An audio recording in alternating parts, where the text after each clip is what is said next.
بسم الله الرحمن الرحيم. الرحمن علم القرآن.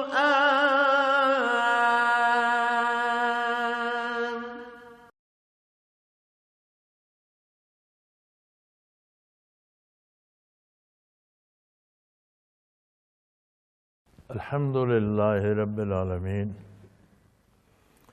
والصلاة والسلام على حبيبه محمد وآله وصحبه أجمعين. أعوذ بالله من الشيطان الرجيم. بسم الله الرحمن الرحيم. وما لي لا أعبد الذي فطرني وإليه ترجعون. أتخذ من دونه آلهة يريد الرحمن بضر لا تغني عني شفاعتهم شيئا ولا ينقذون. إني ظل في ضلال مبين. إني آمنت بربكم فاسمعون.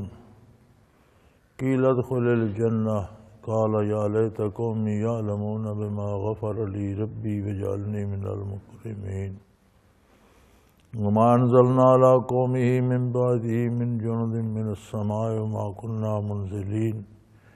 إن كانت إلا صيحة واحدة فإذا هم خامدون.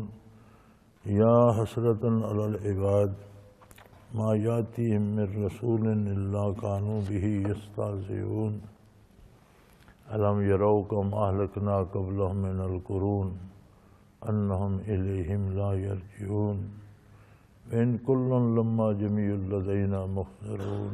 اللهم سبحانك لا علم لنا إلا ما علمتنا إنك أنت العليم الحكيم. رب اشرح لي صدري ويسر لي أمري واحلل عقدة من لساني يفقهوا قولي. رب زدني علما. مولاي صل وسلم دائما أبدا على حبيبك خير الخلق كلهم.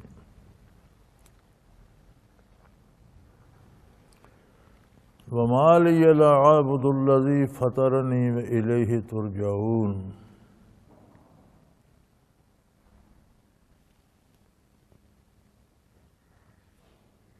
تو اس بندے نے کہا کہ میرے پاس کوئی معقول وجہ نہیں ہے، مجھے کیا ہوا ہے، کون سی دلیل ہے میرے پاس کہ میں اس ہستی کی عبادت نہ کروں جس نے مجھے عدم سے وجود بخشا. فطرنی، میرا تو نام و نشان نہیں تھا، اس نے مجھے عدم سے وجود بخشا. اور انسانی وجود کی تخلیق میں اتنا لمبا پروسیس ہے کہ اللہ ہی کر سکتا ہے. کہاں ذرات خاکی میں سے ایٹم چنیں گے، پھر ان کو مختلف غذاؤں میں، دواؤں میں، سبزیوں میں، گوشت میں، اناج میں، پھلوں میں، مصالحوں میں کہاں کہاں ڈھالا گیا. اس ساری غذا سے پھر ایک مادہ تیار ہوا، پھر اس میں سے ایک جرم لے کر اس سے انسان بنا. اتنا لمبا پروسیس پھر خالی بن نہیں گیا، بلکہ ہم ہر لحظہ فطرت اس کی نگہبانی کر رہی ہے اور اس کے ایک سیل کو بنا رہی ہے، مٹا رہی ہے. ایک ایک لمحہ اس کی تعمیر بھی ہو رہی ہے، ساتھ فنا بھی جاری ہے. تو جو ہستی اس سب کی مالک، خالق اور کریم ہے، اور مجھے اتنا اس نے انسان بنا دیا، انسانی شعور دیا، انسانی جذبات عطا کیے، پھر اپنی معرفت کی استعداد عطا فرمائی، تو میرے پاس تو کوئی جواز نہیں ہے. مالیہ، کیا ہے میرے پاس، کیا وجہ ہے، کوئی دلیل، کوئی وجہ نہیں ہے کہ میں اس ہستی کی اطاعت نہ کروں جس نے مجھ پر یہ سارا احسان فرمایا. عبد الذی، اس کی عبادت اطاعت ہی کا نام ہے. عبادت کے جو مخصوص ارکان ہیں یہ لفظ ان کے لیے مختص ہو گیا، لیکن عمومی طور پر عبادت کا مفہوم اطاعت ہوتا ہے. اور جیسا کہ تمہارا خیال ہے اتخذ من دونہ آلہہ، میں اللہ کو چھوڑ کر کسی اور کو معبود بنا لوں، جس طرح تم نے بت تراش رکھے ہیں یا فرضی خداؤں کا اقرار کر رکھا ہے یا تصوراتی چیزیں بنا رکھی ہیں، یہ میں کس طرح سے کیسے، جو چیز جس کا وجود ہی نہیں ہے، یا اگر بت ہے تو وہ بے جان ہے، خود اس میں احساس نہیں ہے، تو میں اسے کیسے معبود بنا لوں؟ ان یردنی الرحمن بدر، اللہ کریم جو کہ بہت بڑا مہربان ہے، یعنی اس کے کرم کی تو کوئی انتہا ہی نہیں کہ انسان صرف اپنی تخلیق ہی کو دیکھ لے تو کتنی لمبی کارگاہ حیات ہے اور کتنا بڑا عظیم کام ہے جو فطرت کر رہی ہے۔ لیکن اگر وہ مجھے نقصان پہنچانا چاہے، دکھ پہنچانا چاہے، تکلیف بھیج دے، کوئی بیماری بھیج دے، لا تغن عنی شفاعتہم شیئا ولا ینقذون، تو یہ جو تمہارے فرضی خدا ہیں یہ تو خود کیا کرتے، یہ اس قابل بھی نہیں ہے کہ اس کی بارگاہ میں سفارش بھی کر سکے۔ اس بارگاہ عالی میں سفارش بھی اس کی اجازت سے ہوگی، اپنے محبوب بندوں میں سے جسے اجازت دے گا وہ سفارش کرے گا، اور جس کے لیے اجازت دے گا اس کی سفارش۔ وہاں اس کی بارگاہ میں اجازت بھی دو طرفہ چاہیے، کہ یہ بھی قاعدہ اور قانون ہے کہ کس کی شفاعت کی سفارش کی جا سکتی ہے اور اس کی نہیں کی جا سکتی، اسی طرح کون کر سکتا ہے اور کون نہیں کر سکتا۔ تو وہاں دنیا کا نظام نہیں ہے، وہ قادر مطلق ہے، باقی ساری کائنات کا ذرہ ذرہ اس کا محتاج ہے، اور وہاں شفاعت اور سفارش بھی اس کی اجازت اور اس کی پسند سے ہوگی۔ تو یہ تمہارے بت اور یہ چیزیں تو وہاں سفارش بھی نہیں کر سکتی، چاہے جائے کہ وہ وہاں سے چھڑا سکیں یا وہاں سے نجات دلوا سکیں۔ نجات دلوانا یا مصیبت سے نکالنا تو ایک بہت بڑا کام ہے، یہ تو سفارش بھی نہیں کر سکتے۔ اور اگر میں ایسا کروں انی اذ اللہ فی ضلال، تو پھر میں صریح اور واضح گمراہی میں ہوں گا۔ اللہ کے علاوہ کسی دوسرے کی اطاعت کا پٹا گلے میں ڈالنا، اس سے بڑی کوئی گمراہی ہے ہی نہیں۔ واحد لا شریک، خالق ہے، مالک ہے، تمام اوصاف کا مالک ہے، ہر چیز پہ قادر ہے، باقی سب مخلوق ہے۔ خالق اور مخلوق میں برابری کا کوئی تصور نہیں ہے۔ انی آمنت بربکم فاسمعون، اور خوب سن لو، تمہارا پروردگار بھی وہی ہے، میں تمہارے رب پر ایمان، انی آمنت بربکم، میں ایمان لایا ہوں تمہارے رب، تمہارا پروردگار بھی وہی ہے، تمہارے وجود کا ذرہ ذرہ بھی اسی کی تخلیق ہے، اسی نے پیدا کیا ہے، اس میں جان اسی نے رکھی ہے، اس میں سارے جو کام ہو رہے ہیں وہ وہی کر رہا ہے، وہی مالک ہے، اس کا بہت بڑی رحمت ہے تم پر بھی، اس کی رحمانیت سے تم بھی مستفید ہو رہے ہو، کیونکہ وہ تمہارا بھی رب ہے، تمہارا پروردگار بھی ہے، تمہیں بھی پیدا کیا، تمہیں بھی پال رہا ہے، تمہیں بھی ساری نعمتیں عطا کی ہیں۔ میں نے کوئی الگ کسی ہستی کا دامن نہیں تھاما، میں بھی اسی کی بارگاہ میں سرنگوں ہوں۔ فاسمعون، اچھی طرح سن لو۔ تو مفسرین کرام فرماتے ہیں کہ قوم نے اسے شہید کر دیا، ظلماً شہید کر دیا، جب اس نے انبیاء کی تائید میں اتنی لمبی تقریر کی تو شہید کر دیا گیا۔ اب ارشاد ہوتا ہے کہ جب اسے شہادت نصیب ہوئی تو قیل ادخل الجنہ، تو اسے ارشاد ہوا جا بہشت میں داخل ہو جا۔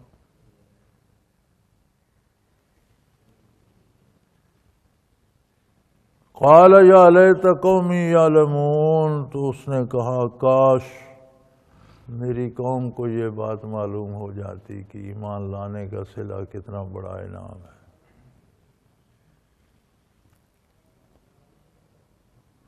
جنت و دوزخ کا داخلہ میدان حشر کے حساب کتاب کے بعد ہوگا۔ تو یہ شخص دنیا سے رخصت ہوا، شہید ہوا، تو ارشاد ہوا بہشت میں داخل ہو جا۔ تو یہ بہشت جو قیامت تک کے لیے ہے، یہ جنت و دوزخ برزخ ہے۔ نبی علیہ الصلوۃ والسلام کا ارشاد عالی ہے، القبر روضۃ من ریاض الجنہ وحفرۃ من حفر النیران، او کما قال رسول اللہ صلی اللہ علیہ وسلم، کہ قبر یا جنت کے باغوں میں سے ایک باغیچہ ہے اور یا دوزخ کے گڑھوں میں سے ایک گڑھا۔ اس دنیا میں ہمیں ادراک نہیں ہوتا یا ہمارے دل کی آنکھیں بند ہیں۔ آخرت چونکہ دائمی ہے، ہمیشہ رہنے والی ہے، مضبوط ہے۔ دنیا وقتی اور لمحاتی ہے، جیسے سایہ ہوتا ہے۔ تو آخرت کا اثر اس دنیا پہ بھی رہتا ہے۔ جو لوگ نیکی کرتے ہیں، حلال کھاتے ہیں، اللہ اللہ کے رسول کی اطاعت کرتے ہیں، ان کے دل کے ساتھ جنت کی فضاؤں کا رابطہ رہتا ہے۔ وہ خوش رہتے ہیں، مطمئن رہتے ہیں، پرسکون رہتے ہیں، اللہ کا شکر ادا کرتے ہیں۔ جو لوگ کفر و شرک کرتے ہیں یا ظلم کرتے ہیں یا اللہ کی نافرمانی کرتے ہیں، تو ہر گناہ کے ساتھ دوزخ کا بھی ایک تعلق رہتا ہے۔ اور بظاہر وہ شاہی محلوں میں بھی بیٹھے ہوں تو ان کے اندر طوفان ہی اٹھ رہے ہوتے ہیں، بے چین ہوتے ہیں، بے قرار ہوتے ہیں، تڑپتے رہتے ہیں اور عمریں یوں ہی ضائع کر جاتے ہیں۔ اس دنیا پر بھی آخرت کا ایک پرتو رہتا ہے، اور دنیا میں جو کردار بندہ کرتا ہے اس کے عقیدے اور عمل کے مطابق ہی آخرت تعمیر ہوتی ہے۔ برزخ میں چونکہ یہاں بدن بالذات مکلف ہے، روح اس کے تابع ہے، جب موت آتی ہے تو پھر مکلف بالذات روح ہو جاتی ہے، بدن اس کے تابع ہو جاتا ہے۔ بدن سلامت رہے تو ذرات بن جائے تو ہر ذرے کا تعلق روح کے ساتھ رہتا ہے۔ دنیا میں چوٹ بدن کو لگتی ہے، گرمی سردی بدن کو لگتی ہے، تکلیف روح کو بھی ہوتی ہے۔ برزخ میں عذاب براہ راست روح پر ہوتا ہے لیکن بدن کے ہر ذرے تک پہنچتا ہے۔ یہ راحت روح کو نصیب ہوتی ہے، بدن کے ہر ذرے تک پہنچتی ہے۔ عرصہ قیامت میں روح اور بدن دونوں برابر مکلف ہو جائیں گے۔ اگر انعام ملے گا تو دونوں لذت پائیں گے، سزا ہوگی تو دونوں کو محسوس ہوگی۔ تو برزخ بھی ایک انتظار گاہ ہے۔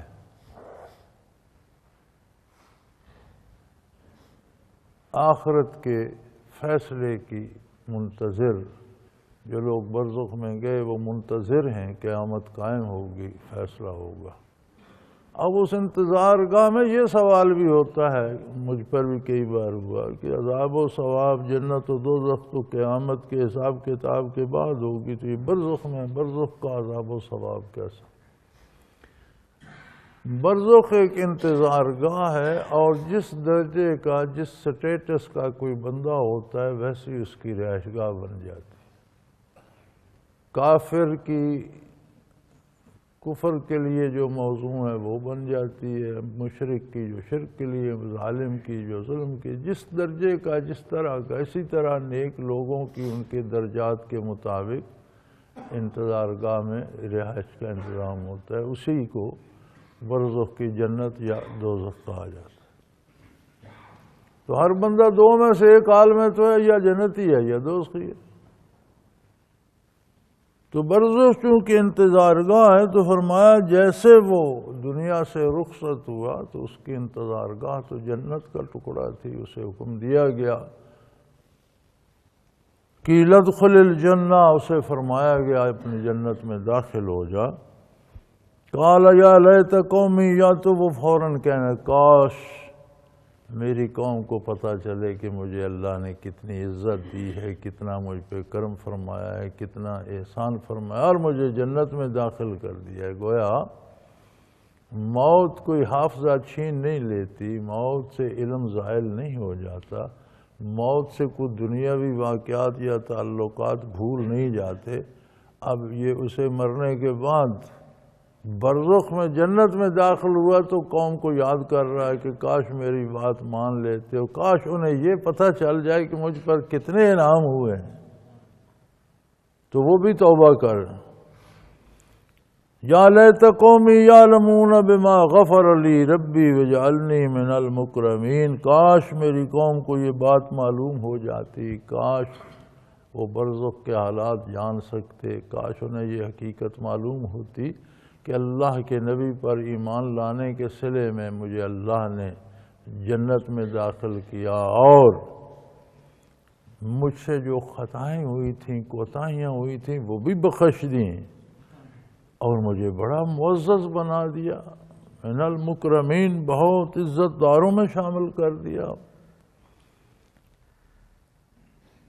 یعنی دو احسان فرمائے، جو زندگی بھر مجھ سے غلطیاں ہوئی تھیں، گناہ ہوئے تھے، کوتاہیاں کمیاں رہ گئی تھیں، وہ بھی معاف کر دیں، جنت کا داخلہ ہے اور بڑی عزت، اور جنت میں تو بہت بڑا مقام ہے، ہر جنتی بڑا معزز، بڑا معتبر اور بڑے احترام و اکرام اور شانت شوکت سے۔ یہ واقعہ تو اس کے ساتھ ہوا جسے انہوں نے ظلماً شہید کر دیا تھا، ان کے ساتھ کیا بیتی فرمایا ما انزلنا علی قومہ من جند من بعدہ من جند من السماء ما کننا منزلین، فرمایا اس قوم کی تباہی کے لیے کوئی ہمیں آسمانوں سے لشکر نہیں اتارنا پڑا اور نہ ہم ایسا کرتے ہیں، بلکہ ان کانت اللہ صیحۃ واحدہ فاذا ہم خامدون، بس ایک کڑک تھی، ایک چیخ تھی، ایک چنگھاڑ تھی، ایک ہی چیخ میں وہ سب کے سب تباہ ہو کر رہ گئے، جیسے چراغ بجھ جاتا ہے، ان کی زندگیوں کے چراغ گل ہو گئے۔ انسان کے پاس یہی اختیار ہے، اللہ کریم نے اسے نیکی کا راستہ بتا دیا، برائی سے خبردار کر دیا، دونوں راہیں واضح کر دیں، وہدیناہ السبیلا، اس پر راستے واضح کر دیے ہیں، اما شاکرا و اما کفورا، چاہے تو شکر ادا کرے یا انکار کر کے بھی دیکھ لے۔ تو انسان کے پاس اس انتخاب کا اختیار ہے کہ وہ کدھر جاتا ہے، اور یہ ہم دن بھر لمحہ بلمحہ ہم اپنا یہ اختیار استعمال کرتے ہیں۔ ہم جو بات زبان سے نکالتے ہیں اس میں ہمارا اختیار ہے کہ وہ بات اچھی ہو یا خراب ہو، کسی کو دعا دیں یا گالی دیں، کسی کے ساتھ نیکی اور خلوص سے پیش آئیں یا جھوٹ بولیں، یہ ہمارا فیصلہ ہے۔ ہم جو کام کرتے ہیں اس میں ہمارا فیصلہ ہے کہ میں نے یہ اس اللہ کے دین کے تابع کرنا ہے یا میں نے اپنی مرضی کرنی ہے، یا نفس کے تابع یا شیطان کے تابع کرنا ہے، یہ ہمارا فیصلہ ہے۔ انہی فیصلوں پر آخرت کا فیصلہ ہوگا۔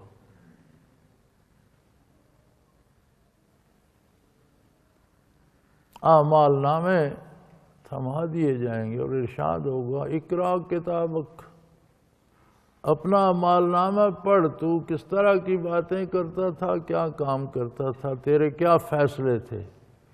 کفا بنفسک الیوم علیک حسیبا، آج کے دن تو اپنا جج خود ہی کافی ہے، یعنی زندگی میں جو فیصلے تو کرتا رہا آج وہ نافذ ہو جائیں۔ بھلائی کے فیصلے کی آج بھلائی پائے گا، برائی کے فیصلے کی آج برائی پائے گا۔ تو یہ جو ہم اندھا دھند وقت ضائع کرتے ہیں، اور بڑی عجیب بات ہے، مجھے بڑی حیرت ہوتی ہے اس بات سے کہ اکثر لوگوں سے پوچھا جائے جی کیا کر رہے ہو، کیا ہو رہا ہے، جی بھائی ٹائم پاس کر رہے ہیں۔ یار تیرے پاس اتنا وقت کہاں سے آ گیا کہ تو اسے صاف پاس کر رہا ہے یا گزار رہا ہے یا ضائع کر رہا ہے؟ تیرے تو ایک ایک لمحے کا حساب ہونا ہے۔ تیری دنیاوی مصروفیات ہی پوری نہیں ہوتی، تیری بیماریوں کے علاج ہی پورے نہیں ہوتے، تیری بھوک ہی نہیں مٹتی، تیرا لباس پورا نہیں ہوتا، ادھر سے وقت بچ جاتا ہے تو اللہ کی یاد میں بسر کر، اسے ضائع کیوں کر رہا ہے؟ پانی گرا رہا ہوں جی، برتن خالی کر رہا ہوں، گرا کیوں رہے ہو؟ کسی پودے کو لگا دو، کسی بوٹے کسی کیاری میں لگا دو، کسی پینے والے کو دے دو۔ تو وقت ضائع کرنے کے لیے کہاں سے آ گیا بھائی؟ ایک ایک لمحے کا حساب دینا ہے، اسے گن کر شمار کر کے صحیح طریقے سے خرچ کیا جائے۔ تو فرمایا وہ تو شہید ہو کر جنت میں پہنچ گیا، اور قوم کو حق کا راستہ روکنے، انبیاء علیہ السلام کی مخالفت کرنے اور اللہ کے نیک بندوں کو شہید کرنے کے جرم میں ان کی مہلت ختم ہو گئی، اور ان کے لیے کوئی آسمانوں سے لشکر نہیں اتارے گئے، نہ اس کی ضرورت تھی۔ فرمایا بس ایک چنگھاڑ تھی، ایک چیخ تھی، سخت قسم کی چنگھاڑ تھی جس میں ان کی زندگیوں کے چراغ گل ہو گئے، تباہ و برباد ہو کر رہ گئے۔ فرمایا یا حسرتن علی العباد، افسوس ہے ایسے لوگوں پر، حسرت ہے ایسے لوگوں پر، ما یاتیہم من رسول الا کانوا بہ یستہزئون، کہ یہ عجیب لوگ ہیں، جب ان کے پاس اللہ کے بھیجے ہوئے رسول آتے ہیں تو یہ ان کا مذاق اڑاتے ہیں۔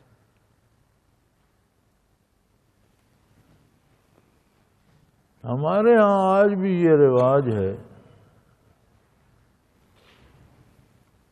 آپ کسی شاعر کو دیکھ لیں، کسی شعر میں وہ دین کا مذاق اڑائے یا عظمت باری کا یا عظمت رسالت کا، تو وہ بڑا سمجھ جاتا ہے جی بہت ادبی کام کیا ہے، بڑا یہ تو بہت بڑا شعر ہے جی، بہت بڑا شاعر۔ اسی طرح لوگ، اور یہ اور بھی عجیب بات ہے کہ کافر تو مذاق اڑاتا ہے، اور اللہ کریم فرماتے ہیں کہ حد ہے، بجائے نبی کے ارشادات پر غور کرنے کے، سمجھنے کے اور ماننے کے اور عمل کرنے کے، یہ مذاق اڑاتے ہیں۔ حیرت ان مسلمانوں پہ ہوتی ہے جو کلمہ بھی پڑھتے ہیں اور دین کا مذاق اڑاتے ہیں۔ کبھی دینداروں کا مذاق اڑاتے ہیں، کبھی دینی احکام پہ طنز کرتے ہیں، کبھی عقائد و نظریات کا مذاق بنا لیتے ہیں۔ اللہ کریم فرماتے ہیں بڑے افسوس کی مقام ہے، بڑے افسوس کا مقام ہے، بڑے دکھ کی بات ہے، حسرت ہے ایسے لوگوں پر جن کے پاس اللہ کے رسول آئیں اور وہ ان کا مذاق اڑائیں۔ کیا یہ دنیا اپنے سے پہلے قوموں کے حالات نہیں جانتے؟ کوئی یہ دنیا میں پہلے لوگ تو نہیں ہو تم سے پہلے کتنی مخلوق گزر چکی ہے، تم نہیں جانتے؟ تمہارے سامنے تاریخ نہیں ہے کہ جنہوں نے انبیاء کا اتباع کیا ان پر اللہ کی کتنی نعمتیں ہوئیں، اور جنہوں نے انبیاء کی مخالفت کی وہ کس بے دردی سے تباہ ہو گئے اور کس طرح ان کے نشان بھی مٹ گئے۔ الم یروا کم اہلکنا قبلہم من القرون، ان سے پہلے کتنی قومیں تھیں جو اسی جرم میں تباہ و برباد ہو گئیں اور جن کے نشان بھی مٹ گئے۔ انہم الیہم لا یرجعون، اب وہ واپس دنیا میں ان کے پاس نہیں آ سکتے۔ بڑی بڑی سلطنتیں، بڑی بڑی ریاستیں، بڑے بڑے لو لشکر، بڑے بڑے خزانے، عمراء، بادشاہ، جرنیل، لاؤ لشکر تباہ ہو گئے، مٹ گئے، آبادیوں کے نام و نشان مٹ گئے، وہ کھنڈر پڑے ہیں راستوں میں عبرت کا نشان بنے ہوئے، بڑے محلات جو تھے وہ کھنڈر بن گئے، شہروں کے شہر کھنڈر بن گئے۔ تو کیا یہ لوگ دیکھتے نہیں کہ ان سے پہلے جنہوں نے برائی کا راستہ اپنایا، کفر کو اختیار کیا، انبیاء کی مخالفت کی، ان کا کیا حشر ہوا، دنیا میں کس ذلت و خواری سے دوچار ہوئے۔ اور پھر وَإِن كُلٌّ لَمَّا لَجَمِيعٌ لَدَيْنَا مُحْضَرُونَ، اور یہ بات بھی طے ہے کہ ساری مخلوق نے ہمارے روبرو حاضر ہونا. یعنی اگر بات یہیں ختم ہو جاتی کہ جنہوں نے اطاعت کی انہیں دنیا میں راحت اور سکون نصیب ہوا، جنہوں نے نافرمانی کی تباہ ہو گئے، بات ختم ہو گئی، پھر بھی بات ختم ہو جاتی. ایسا نہیں ہوگا. اس برزخ سے گزر کر سب نے میری بارگاہ میں حاضر ہونا ہے. جزا و سزا پھر شروع ہوگی. نیکوں کو انعامات پھر ملیں گے، بدکاروں کو سزا تب ملے گی. یہ تو اثناء راہ میں، یہ تو ایک اس میں انتظار گاہ میں تھے. جب میدان حشر میں آئیں گے تو پتہ چلے گا. کیا انہیں اس کا خیال نہیں ہے کہ ہم میدان حشر میں کیا کہیں گے؟ آیات اللہم ارض المیتہ، ان کے سامنے سب سے بڑی دلیل مردہ زمین ہے. خشک سالی ہوتی ہے، گرمیاں ہوتی ہیں، زمین جل اٹھتی ہے، سبزہ خشک ہو جاتا ہے، کھیتیاں پک جاتی ہیں، کٹ جاتی ہیں، ہر چیز ہر طرف گرد اڑ رہی ہوتی ہے، اور ایسے پتہ چلتا ہے زمین مردہ ہو چکی ہے. اس کی گود میں کچھ نہیں بچا، کوئی سبزے کا تنکا نظر نہیں آتا. احییناہا، اللہ فرماتے ہیں ہم پھر اس کو زندہ کر دیتے. جہاں گرد اڑ رہی ہے وہاں سبزے لہلہانے لگتے ہیں، ہر طرف پھول اور پھل اور رونق ہو جاتی ہے. ایک بارش ہوتی ہے وہ ہر ذرہ زمین کا جی اٹھتا ہے اور اس میں سے رویدگی ہونا شروع ہو جاتی ہے. فَأَخْرَجْنَا مِنْهَا حَبًّا فَمِنْهُ يَأْكُلُونَ، اور اسی میں سے پھر ہم جو زمین کبھی مردہ پڑی تھی اسی میں سے وہ اناج اگاتے ہیں جو ان کی غذا بنتا ہے. انہی ذرات میں سے ہم وہ موتی نکالتے ہیں جو ان کی زندگی کا سبب بنتے ہیں، جس پر ان کی حیات کا انحصار ہے. یہ دیکھتے نہیں، یہ روز قیامت قائم نہیں ہوتی. تمہارے سامنے چیزیں بنتی ہیں، بگڑتی ہیں، تباہ ہو جاتی ہیں، نشان مٹ جاتا ہے، پھر اللہ کریم اسے پیدا کر دے. پتجھڑ آتی ہے، لاکھوں پتے ہیں ایک درخت پر، آنے واحد میں جھڑ جاتے ہیں، درخت بالکل ننگی ٹہنیاں اور شاخیں نکل آتی ہیں. پھر اللہ کریم اس پہ بہار لاتے ہیں تو پھر اسی طرح سرسبز و شاداب اور بے شمار پتے پھر نکل آتے ہیں. کہاں سے آتے ہیں؟ اسی زمین میں جل کر مر گئے تھے، مٹی ہو گئے تھے، اسی خاک سے اللہ نے پھر جلا دیے. وَجَعَلْنَا فِيهَا جَنَّةٍ مِّن نَخِيلٍ وَأَعْنَابٍ وَفَجَّرْنَا فِيهَا مِنَ الْعُيُونِ. دیکھو تو صحیح، اسی خاک سے جو کبھی تمہیں مردہ نظر آتی، اسے حیات بخشی، تو اس سے ہم نے کیسے کیسے پھل بنا دیے. کھجور پہ غور کرو، پوری کامل مکمل غذا بھی ہے، دوا بھی ہے، اور جس کا ہر جز کام آتا ہے، بلکہ گٹھلی تک کام آتی. عام کھجوروں کی گٹھلیاں عرب کوٹ کر اونٹوں کی خوراک بنایا کرتے تھے، ان کی غذا میں ملا دیتے تھے اور بہترین خوراک ہوتی تھی، اونٹ موٹے رہتے تھے. خاص کھجوروں کی گٹھلیاں، عجوہ کی گٹھلی اگر پیس لی جائے اور پاؤڈر بنا لیا جائے اور آدھا چمچ روز آپ پانی سے کھا لیں تو دل کے ہر مرض کی شفا ہے.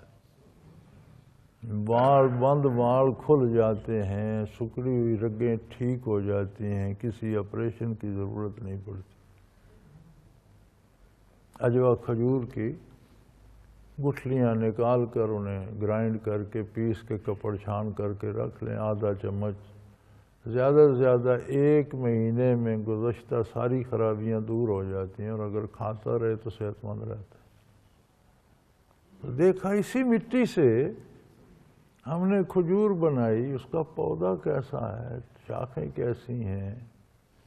بظاہر کوئی نہیں نظر آتا کہ اس کے ساتھ کوئی پھل بھی لگے گا، لیکن جب پھل لگتا ہے تو نہال ہو جاتی ہے، لگ جاتی ہے پھل سے. پھر اس کے کیا کیا فائدے ہیں، دوا بھی ہے، غذا بھی ہے.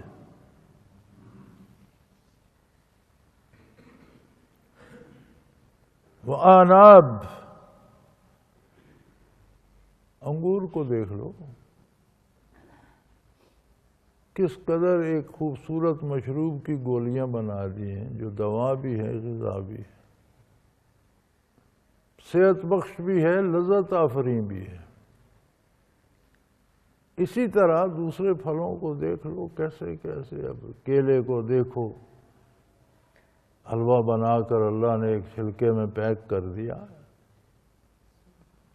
بے شمار پھل اگا دیے، تم شمار نہیں کر سکتے۔ وَفَجَّرْنَا فِيهَا مِنَ الْعُيُونِ، اور دیکھو زمین خود اس بحر زخار میں ایک کشتی کی طرح تیر رہی ہے، 3/4 چپھیر چاروں طرف گردا گرد سمندر ہے اور 1/4 درمیان میں خشکی ہے، سارا سمندر کھاری اور نمکین پانی، سخت کڑوا پانی ہے، اسی پر تیرتی ہوئی زمین سے جو چشمے ہم نے نکال دی وہ شیریں اور میٹھے اور جاں فضا ہیں۔ وَفَجَّرْنَا فِيهَا مِنَ الْعُيُونِ، اسی زمین میں ہم نے کتنے میٹھے اور مزیدار چشمے جاری کر دیے۔ لِيَأْكُلُوا مِنْ ثَمَرِهِ، تاکہ تم اے بنی آدم، تاکہ لوگوں تم پھل کھاؤ۔ یہی زمین ہوتی اور اس پر یہ چشمے جاری نہ ہوتے تو بھی پھل نہ بنتے۔ اس نے تمہاری خاطر کتنا اہتمام فرمایا، ایک ایک تنکے کو اس کی قدرت کاملہ نے اس لیے بنایا کہ تمہارے کام آ سکے۔ وَخَلَقَ لَكُم مَّا فِي الْأَرْضِ جَمِيعًا، روئے زمین پر جو کچھ ہے بنی آدم میں نے تمہاری خدمت کے لیے، تمہاری خاطر کے لیے، تمہارے لیے پیدا فرما دیا ہے۔ وَمَا عَمَلَتْ أَيْدِيهِمْ، تمہارے ہاتھوں نے تو اے لوگوں ان میں کچھ بھی نہیں کیا، نہ تم نے غلہ بنایا، نہ تم نے بادل برسائے، نہ تم نے چشمے اگائے، نہ تم نے تو کچھ نہیں کیا، تمہارے ہاتھ کی محنت نہیں ہے یہ سارے تحفے قدرت باری کی طرف سے تمہارے لیے ہیں، اور ہر چیز تمہاری غذا دوا استعمال لگی ہوئی ہے۔ افلا یشکرون، تو کیا تم اس ساری بات پر اللہ کا شکر ادا نہیں کر سکتے؟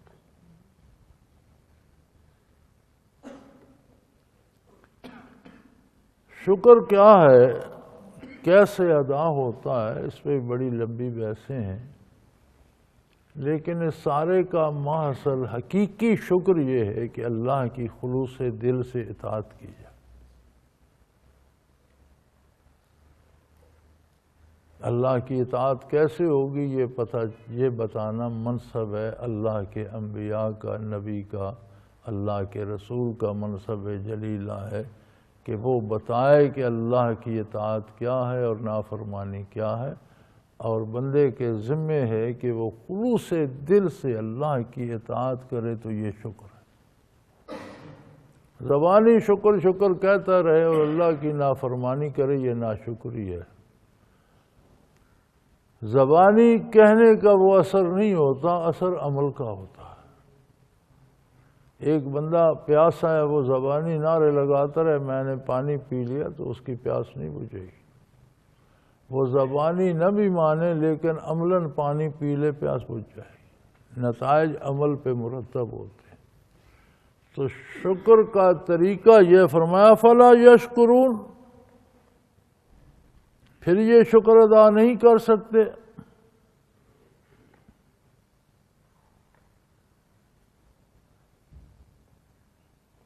وما عملت ایدیہم، ان کی تو کوئی محنت نہیں لگی، کسی چیز کی تخلیق میں ان کا تو کوئی حصہ نہیں ہے، نہ بادل بنانے میں، نہ بارش برسانے میں، نہ چشمے چلانے میں، نہ باغات اگانے، سب ہم نے کر دیا قدرت کاملہ سے۔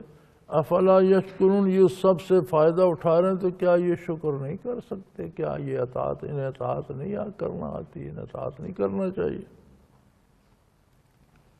سبحان الذی خلق الازواج کلها مما تنبت الارض ومن انفسهم مما لا یعلمون۔ وہ ایسا قادر ہے کہ اس نے ہر چیز میں جوڑے بنا دیے۔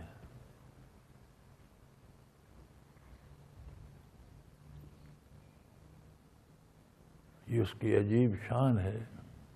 جو زمین سے اگتے ہیں گھاس، سبزیاں، فصلیں، ان کے بھی جوڑے بنا دیے۔ جو پھل درخت اگتے ہیں ان کے بھی نر و مادہ بنا دیے۔ خود انسانوں، حیوانوں، جانداروں میں نر و مادہ بنا دیے۔ اور جس مخلوق کو یہ نہیں جانتے، جو ان کی آنکھوں کے سامنے نہیں آئی، جو ابھی یہ دریافت نہیں کر سکے، ان سب میں بھی اللہ نے جوڑے جوڑے بنا دیے۔ خلق الازواج کلہا، سب کے جوڑے جوڑے بنا دیے، جو زمین سے اگتے ہیں ان کی اپنے بھی، اور جس مخلوق کو ابھی یہ نہیں جانتے، جسے دریافت نہیں کر سکے، اس کے بھی۔ وآیاتٌ لہم اللیل، ان کے لیے بڑی دلیل رات ہے۔ تاریکی بن جاتی ہے، کام کاج رک جاتے ہیں۔ نسلخ منہ النہار، ہم اس رات کے دامن سے دن کو کھینچ لیتے، اسی رات کو ہم روشن کر دیتے ہیں، سورج نکال کر جگمگا دیتے ہیں، جیسے اس کے دامن سے کھینچ کر دن کو نکال لیا گیا ہو۔ فَإِذَا هُمْ مُظْلِمُونَ، اگر ہم دن نہ کرتے تو ہر چیز تو تاریکی میں ڈوبی رہتی، زندگی کا تصور کہاں ہوتا، حیات ہوتی کہاں۔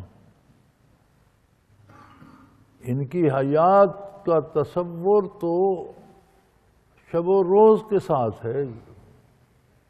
اگر دن ہی دن رہتا، رات نہ ہوتی، تو ساری عمر کون سارا دن کہاں، کیسے کوئی آرام کا، سکون کا وقت ملتا۔ اور رات ہی رات رہتی، دن نہ ہوتا، تو زندگی کا تصور کیا ہوتا، کبھی سوچا تم نے؟ اگر ہم دن کو نہ نکالتے تو ہمیشہ تاریکیاں رہتی۔ اور پھر یہ دیکھ لو، یہ شب و روز، یہ بارشیں، یہ چشمے، یہ رویدگی، یہ نباتات، یہ مخلوقات، یہ حیوانات، پرندے، آبی جانور، ان سب کی حیات کا دار و مدار سورج کی گردش کے ساتھ۔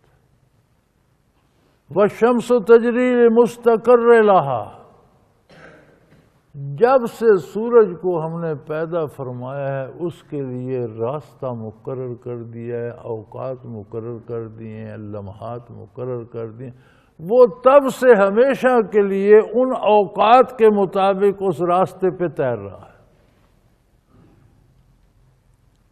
ذَلِكَ تَقْدِيرُ الْعَزِيزِ الْعَلِيمِ، یہ جاننے والے پروردگار کا، علم رکھنے والے پروردگار کے مقرر کردہ اندازے ہیں۔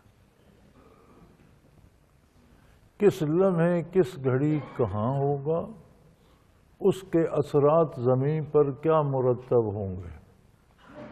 سورج، چاند، ستارے، سیارے سب اپنی اپنی روش پہ رواں ہیں، اپنے اپنے دائرے میں حرکت کر رہے ہیں، فضا میں تیر رہے ہیں۔ کوئی اپنا راستہ نہیں چھوڑتا، کوئی اپنے راستے پہ مقررہ وقت سے پہلے نہیں چلتا، کوئی مقررہ وقت کے بعد نہیں چلتا۔ اگر کوئی ان میں سے ایک بھی جلدی چلنا شروع کر دے یا اس میں تاخیر کرنا شروع کر دے، سارا نظام تباہ ہو جائے۔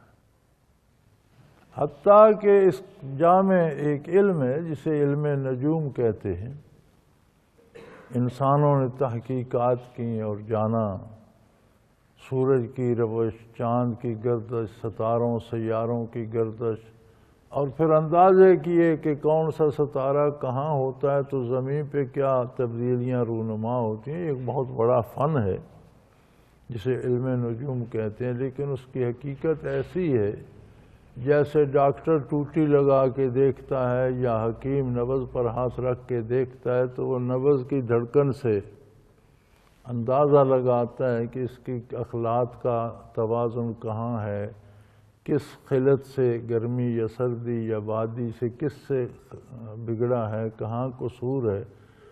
اگر وہ خلت بڑھتی یا گھٹتی ہے تو بدن پر کیا اثرات ہوتے ہیں، اس سے کیا کیا نتائج نکلتے ہیں، کس طرح کی تکلیف ہو سکتی ہے، تو وہ ہاتھ رکھ کے بتا دیتے ہیں آپ کو کہ آپ کو دائیں کندھے میں، آپ کو بائیں ران میں، آپ کو پیٹ میں درد ہوتا ہے، آپ کا سر چکراتا ہے، آپ کو ابکائیاں آتی ہیں۔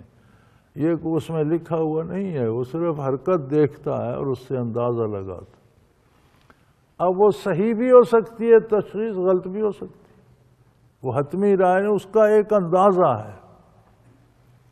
شاید وہی نبض جب ہم دوسرے حکیم کو دکھاتے ہیں تو وہ اس سے کوئی مختلف چیز تجویز کر دے۔ ایک ڈاکٹر وہ بھی وہ اسٹیتھوسکوپ لگا کر، وہ ٹوٹی لگا کر اس کی دھڑکن اور حرکت ہی سنتے ہیں، اس میں بھی دھک دھک ہی ہوتی ہے، اس سے اندازہ کرتے ہیں کہ کہاں اخلاق میں خرابی ہے اور اس کے نتائج کیا ہیں۔ ہو سکتا ہے دوسرا ڈاکٹر مختلف نتائج بتائے، تو حتمی نہیں ہوتے۔ اسی طرح علم نجوم کے بھی اندازے ہیں، نجومیوں کے بھی اندازے ہیں، وہ یقینی اور حتمی نہیں ہوتے، کبھی صحیح بھی ہو جاتے ہیں، کبھی غلط بھی ہو جاتے ہیں، اور انہیں یقینی اور حتمی سمجھنا کفر تک لے جاتا ہے۔ نجومیوں کے یا دس شناسوں کے اندازوں کو یقیناً مان لینا یہ کفر تک لے جاتا ہے، لہذا ان چیزوں سے اجتناب کرنا چاہیے کہ محض اندازے ہی ہیں۔ علامہ مرحوم نے کہا تھا نا کہ ستارہ میری قسمت کی کیا خبر دے گا کہ خود فراخی افلاک میں ہے خار و زبوں، کہ ستارہ میری قسمت کیا بتائے گا، اسے تو اپنی کا بھی نہیں پتہ، مجبور ہو بے بس جہاں اسے اللہ نے مقرر کر دیا چکر کھا رہا ہے، فراخی افلاک میں گردش کر رہا ہے، وہ خود مجبور و بے بس ہے، اپنی حرکت کو نہ روک سکتا ہے، نہ تیز کر سکتا ہے، نہ آہستہ کر سکتا ہے، تو میری قسمت کا مالک وہ کہاں سے آ گیا؟ ذالک تقدیر العزیز العلیم، یہ اللہ جل شانہ کے فیصلے ہیں، اس کے اندازے ہیں، جو علم بھی رکھتا ہے اور جو غالب ہے، جو چاہے کر بھی سکتا ہے۔ وَالْقَمَرَ قَدَّرْنَاهُ مَنَازِلَ حَتَّىٰ عَادَ كَالْعُرْجُونِ الْقَدِيمِ، ہم نے چاند کی بھی منزلیں مقرر کر دی ہیں، اس کا راستہ بھی متعین ہے، اوقات بھی متعین ہے، سفر بھی متعین ہے، اور دیکھنے میں کبھی کبھی آپ کو وہ بڑھتے بڑھتے پورا چاند بن جاتا ہے، پھر گھٹنا شروع ہوتا ہے، تو گھٹتے گھٹتے کالعرجون القدیم، شاخ پرانی کھجور کی پرانی شاخ کی طرح نظر آتا ہے، ٹیڑھا سا، اتنا بڑا چاند گھٹتے گھٹتے ایک کھجور کی پرانی شاخ کی طرح ہو جاتا ہے۔ تو یہ اس کا بھی راستے متعین ہیں، اوقات متعین ہیں، سفر کا ہر لمحہ متعین ہے، اور اس کی روشنی بھی اپنے اثرات زمین پہ پیدا کر رہی ہے، سورج کی اپنے کر رہی ہے، اور پھر مزے کی بات یہ ہے کہ اسی فضا میں تیر رہے ہیں۔ لَلشَّمْسُ يَنبَغِي لَهَا أَن تُدْرِكَ الْقَمَرَ، یہ نہیں ہو سکتا کہ سورج بھاگ کر چاند کو پکڑ لے، نہیں پکڑ سکتا، اسے اپنے دائرۂ کار میں رہنا ہے، اسے اپنے دائرۂ کار میں رہنا ہے، اس کی اپنی راہ ہے جس پر وہ سفر کرتا ہے، اس کا اپنا راستہ ہے جس پر وہ چلتا ہے، اس کے اپنے اوقات ہیں، اس کے اپنے اوقات ہیں، کبھی یہ ایک دوسرے کے ساتھ ٹکرا نہیں سکتے۔ اگر سورج چاند ہی ٹکرا جاتے تو کیا ہوتا؟ وَلَلَّيْلُ سَابِقُ النَّهَارِ، اور کبھی رات دن پر سبقت نہیں لے سکتی کہ رات ہی رات چلی جائے اور دن کو درمیان سے نکال دیے، بھی نہیں ہو سکتا۔ رات دن، سورج، چاند، ستارے، سیارے، ہر چیز اپنے اپنے مقررہ وقت پر ایک ایک لمحے کی پابندی کرتی آ رہی ہے، اور یہ کروڑ جب سے رب نے تخلیق فرما کر جس کام پہ لگا دیا اس پہ لگے ہیں، کوئی کوتاہی نہیں کرتا، اس لیے کہ ان کے پاس اختیار نہیں ہے کہ چاہو تو مانو چاہو تو نہ مانو، یہ نہیں ہے، انہیں حکم ماننا ہے ہر حال میں، ہر قیمت پر۔ انسان کو بہت رتبہ ملا اور اسے اختیار ملا، اس اختیار سے وہ کیا حاصل کر رہا ہے یہ وہ خود سوچ سکتا ہے۔ وَكُلٌّ فِي فَلَكٍ يَسْبَحُونَ، حالانکہ سب کے سب سورج، چاند، ستارے، سیارے اسی آسمان کے اندر تھے، اسی فضا میں تیر رہے ہیں، انہی افلاک میں تیر رہے ہیں۔ کوئی دوسرا جہان نہیں ہے کسی کا، لیکن نہ کوئی اپنے کام سے رکتا ہے، نہ جلدی کرتا ہے، نہ آہستہ ہوتا ہے، نہ کسی دوسرے کے مدار میں مداخلت کرتا ہے، اپنے اپنے کام پہ ہر کوئی لگا ہوا ہے۔ وآیات لہم انا حملنا ذریتہم فی الفلک المشحون، کیا انسان کے لیے یہ دلیل کافی نہیں کہ ہم نے نسل انسانی کو اس وسیع سمندر بحر ذخار میں زمین کو ایک سفینہ بنا کر اس پر بسا دیا؟ کیا یہ اس کی عظمت کی، اس کی کاریگری کی، اس کی خلاقیت کی اور اللہ کا مخلوق پر احسانات کی دلیل نہیں ہے؟ پھر ویسی ہی کشتیاں، ویسے ہی جہاز، ویسے ہی بحری بیڑے انسان کو بنانے کی توفیق دی۔ وَخَلَقْنَا لَهُم مِّن مِّثْلِهِ، ایسی چیزیں جیسے زمین سمندر پہ تیر رہی ہے، سمندر پہ سینوں پہ تیرنے والے جہاز اور سفینے بنانے کی توفیق انہیں دے دی۔ ما یرکبون، جن پر سوار ہو کر وہ سمندروں کو طے کرتے پھرتے ہیں اور سمندروں سے خزانے نکالتے ہیں، موتی اور جواہرات اور ہیرے نکالتے ہیں، کہیں سے تیل نکال رہے ہیں، دنیا کی نعمتیں اور دولتیں حاصل کر رہے ہیں۔ وَإِن نَّشَاءْ نُغْرِقْهُمْ فَلَا صَرِيخَ لَهُمْ وَلَا يُنْقَذُونَ، اگر ہم چاہیں تو سب کچھ غرق کر دیں، نہ صرف ان کے جہاز غرق کر دیں، ہم چاہیں تو ساری زمین کو تہہ آب بٹھا دیں، سب کچھ ہی غرق کر دیں، اور اگر ہم غرق کر دیں تو کوئی ان کی فریاد سننے والا یا انہیں اس سے بچانے والا کوئی نہیں ملے گا۔ کبھی انسان نے یہ سوچا ہے کہ میں سطح آب پر تیرتی ہوئی زمین پہ رہتا ہوں، اللہ اسی کو پانی میں ہی بٹھا دے، سمندر کو سارے پہ چڑھا دے، پھر کیا کون بچائے گا؟ کون فریاد سنے گا؟ فرمایا اللہ کے سوا کوئی بھی نہیں۔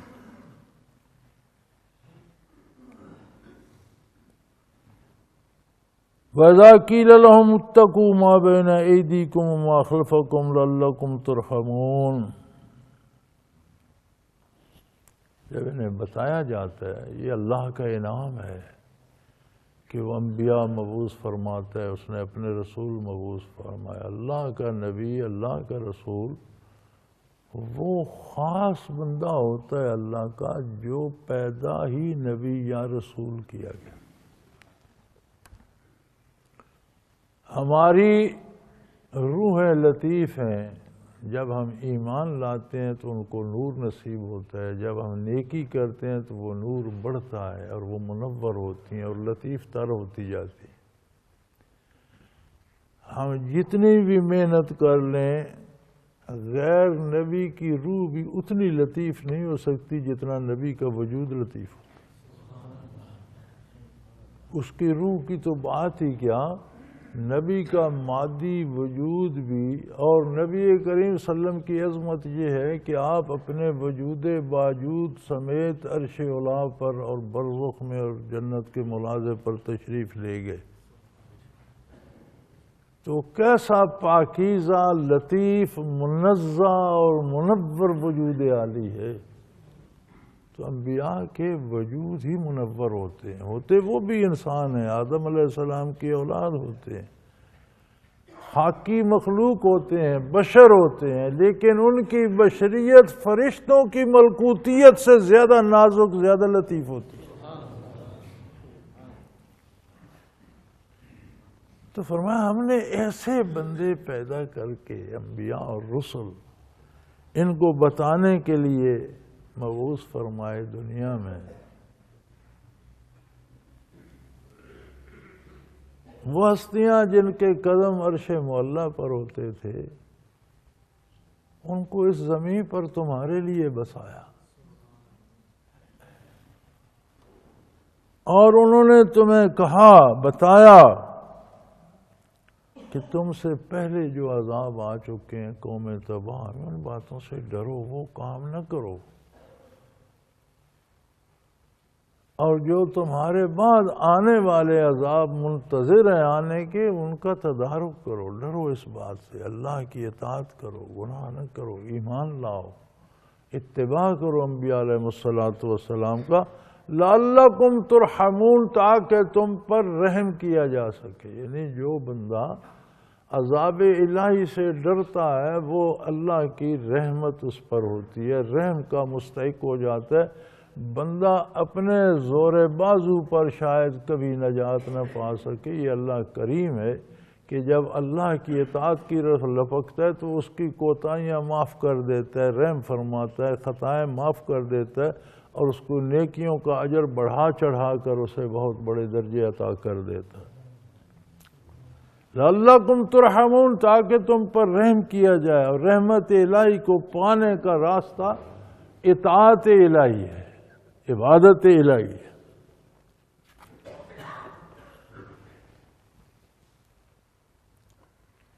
وما تأتیہم من آیات من ربہم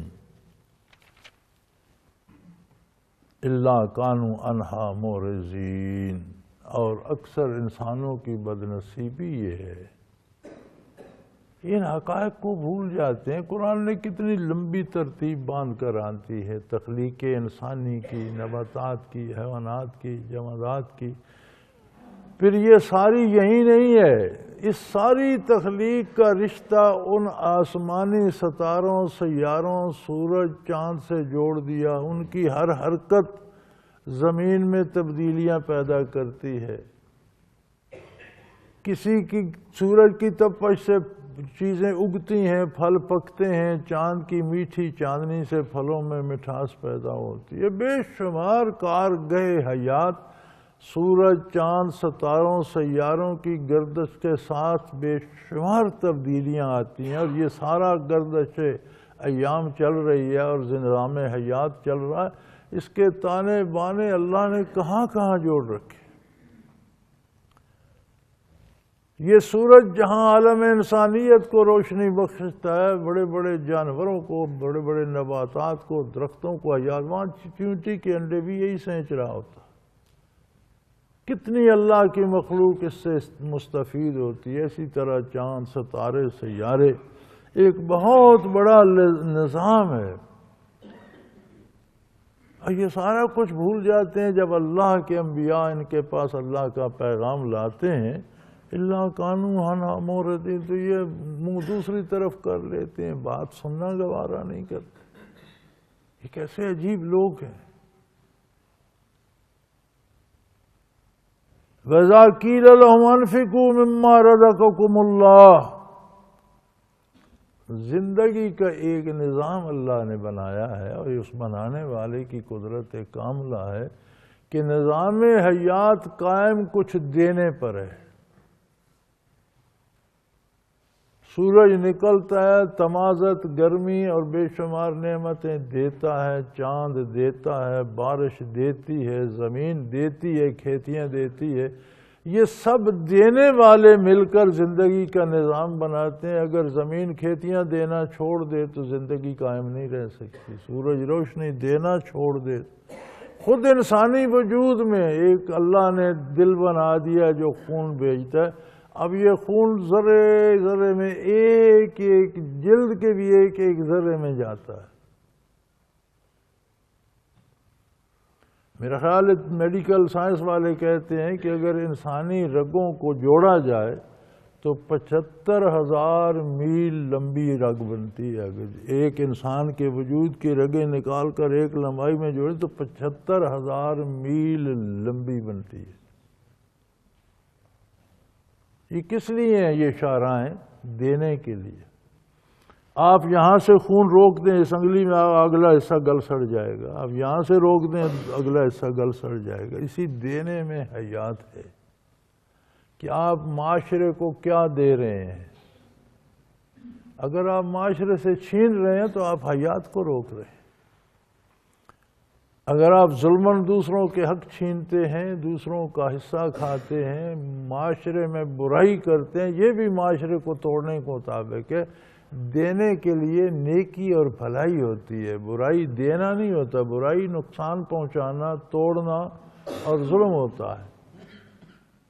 تو فرمایا ان سے جب کہا جاتا ہے انفقوا مما رزقکم اللہ، اللہ نے تمہیں جو نعمتیں دی ہیں انہیں اللہ کے حکم کے مطابق خرچ کرو، ان پر سانپ بن کر بیٹھ نہ جاؤ۔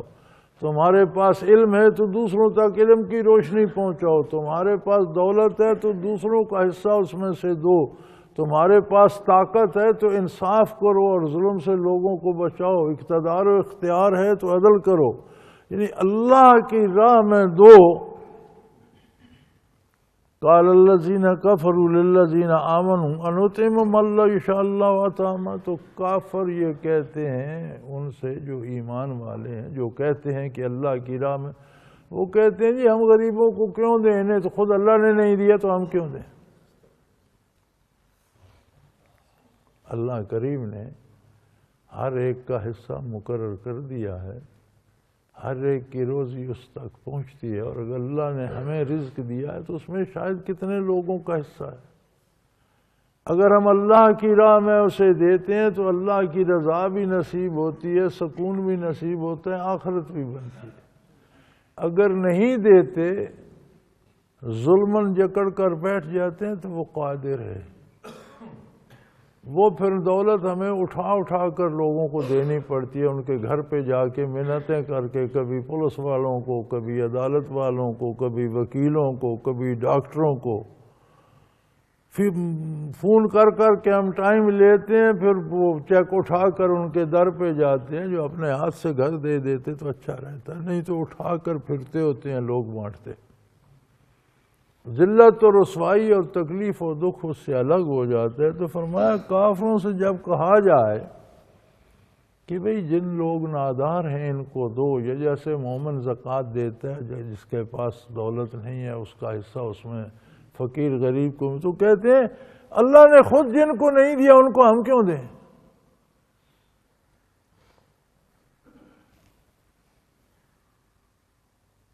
ان انتم الا فی ضلال مبین، تم لوگ تو غلطی پر ہو، ہمیں غلط مشورے دے رہے ہو۔ اگر دینا ہوتا تو انہیں اللہ غریب پیدا نہیں، اللہ دے سکتا تھا، اس نے انہیں نہیں دیا، ہم کیوں دیں۔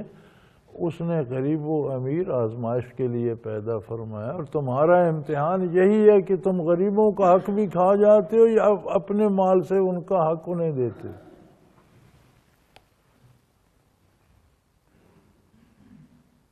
وَيَقُولُونَ مَتَىٰ هَٰذَا الْوَعْدُ إِن كُنتُمْ صَادِقِينَ، کہتے ہیں یار ہمیں قیامت ڈراتے رہتے ہو، کب ہے قیامت، کہاں ہے قیامت، اگر قیامت ہے تو آ کیوں نہیں جاتی، کیا ابھی گناہوں کی کمی ہے، کیا ہم نے جرم تھوڑے کیے ہیں، کیا دنیا میں ظلم کم ہوتے ہیں، تو قیامت ہے تو آتی کیوں نہیں۔ ما ينظرون الا صيحة واحدة تأخذهم يخصمون،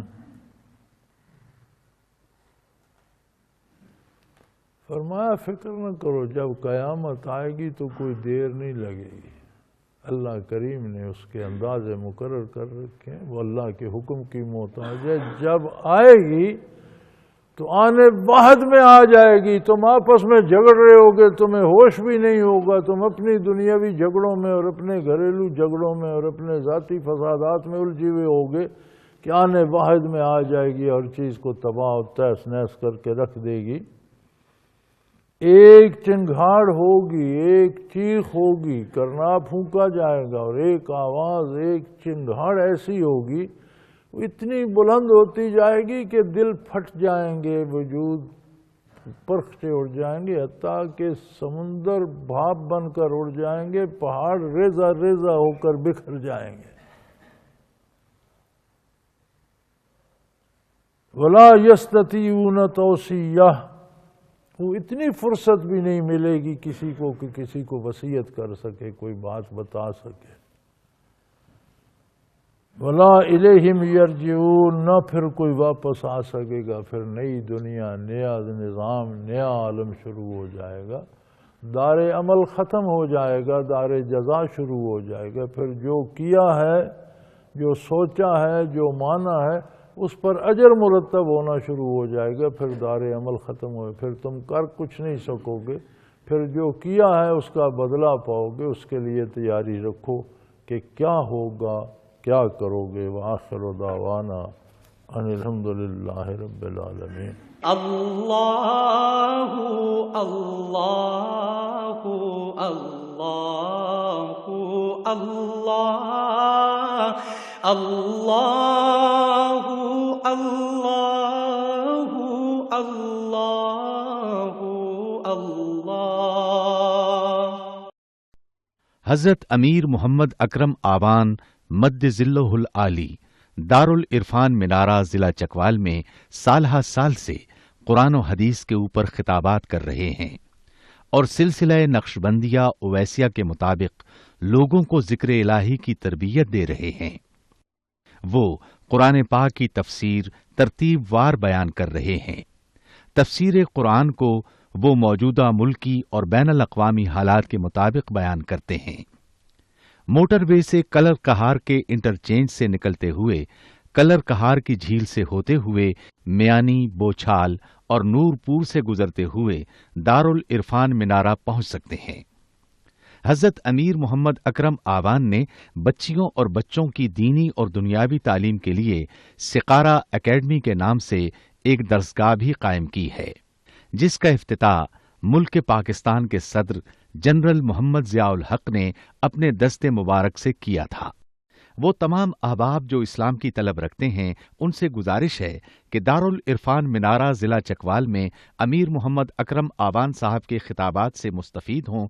وہ ہر جمعے کو نماز سے پہلے بیان فرماتے ہیں۔ ہر ماہ کی پہلی اتوار کو ماہانہ اجتماع ہوتا ہے جس میں آپ خصوصی خطاب فرماتے ہیں اور پاکستان کے چاروں صوبوں سے احباب اس اجتماع میں شرکت کرتے ہیں۔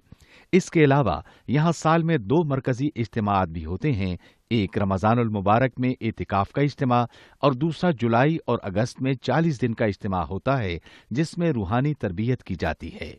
اپنا خون سیماب دے کر اتنا ہم کر جائیں گے، نام آقا کا چمن میں پھر رقم کر جائیں گے۔